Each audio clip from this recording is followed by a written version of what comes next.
Hi, and welcome back to Inspiration on a Budget. Again, I'm Monica with the Iowa Coalition Against Domestic Violence, commonly known as ICODVA. Today I'm going to be talking about a technique or an exercise which you can use with an individual one-on-one or something that can be adapted to a support group. In this exercise, we will go over ways of integrating strength-based quotes into our lives to better understand what we're capable of. This is something that can be very beneficial for survivors so that they have the opportunity to create their own narrative about who it is that they are as a person and that they can measure what success means for them. What it is an activity started with a baseline of a variety of quotes, and these quotes can be stored in any kind of container that you can find. If a survivor is wanting something more discreet, it could be a Ziploc bag that's a small snack size item. It could be something as simple as a vase or a small container with a lid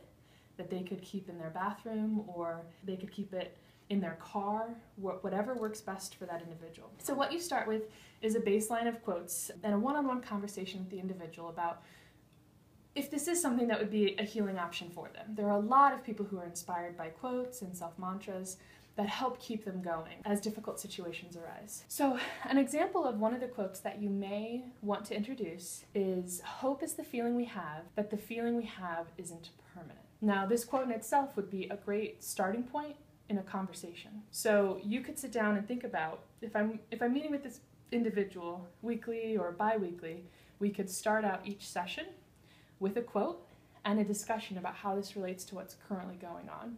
And then we could end with that quote and integrate that into a discussion about our own strengths that we have. Another quote that could start out your inspiration guide is, "I finally realized that being grateful to my body was key to giving more love to myself."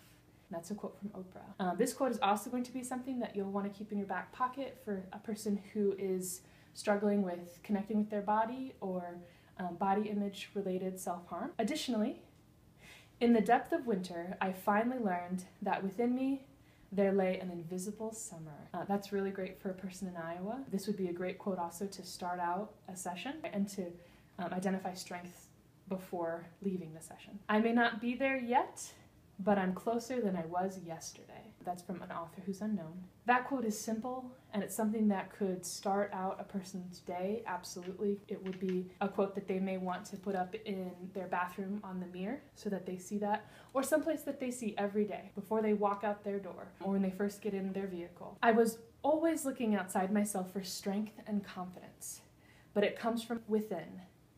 It is there all the time." That's definitely going to be one of the quotes that you may want to start out your inspiration guide with. And finally, "Promise you'll always remember you're braver than you believe and stronger than you seem and smarter than you think." And of course, that's from our beloved Christopher Robin from the Winnie the Pooh series. I think that an important aspect in any time that you introduce an exercise to a survivor is to let them know that this is something that has worked for a handful of individuals. If it's something that you would like to try out, I'd be glad to provide additional resources around it. If you're working with someone who is inspired by quotes and self-mantras, this will definitely be something that you'll want to try out. So once you have that baseline, you can also work with the individual and you can go online and just search quotes and find things, or before the next session you could say, select a quote and bring it and have it ready for the next time that we meet, and add that into their inspiration guide. So one of the most significant things that you'll want to do with this inspiration guide is to be adding additional statements and quotes every time that you're working with this individual. So if you have someone who is doubting their abilities as a parent because of the abuse that they've experienced, it will be very important for you to have statements that talk about how they're a good parent and what it was that they did to be a good parent in those situations, because they have a lot of internal narrative that goes against that. And so it's looking at building self-confidence, really seeing who we are, and focusing on our strengths and what it is that we're able to do. Another example of a statement that might come up is when you're talking with someone and they're reflecting, there may be words that they identify that give them strength or that they feel are empowering. And so it might be that they really like flowers, or they really like birds or music. And so it could be with the music that they find a song that has a song lyric that they really connect to. And so what an individual will do is they'll have these quotes and they'll keep them in whatever container it is that they decide works best for them. The Ziploc bag, a small container with a lid, a bowl, a vase.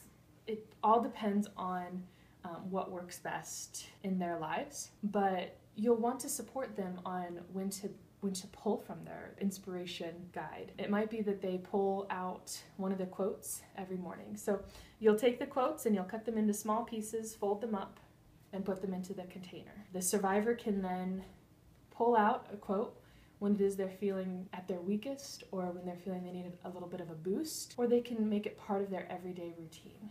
In summary, creating an inspiration guide using quotes can be a very beneficial way of connecting a survivor to their healing journey. It is something that can be adapted. You can do it one-on-one in sessions with an individual, or you can have your support groups focused around it, where you start at a support group with a quote, and at the end of the group, every person gets to take that quote with them, and you can advertise to the individuals who are participating to bring quotes to the next session.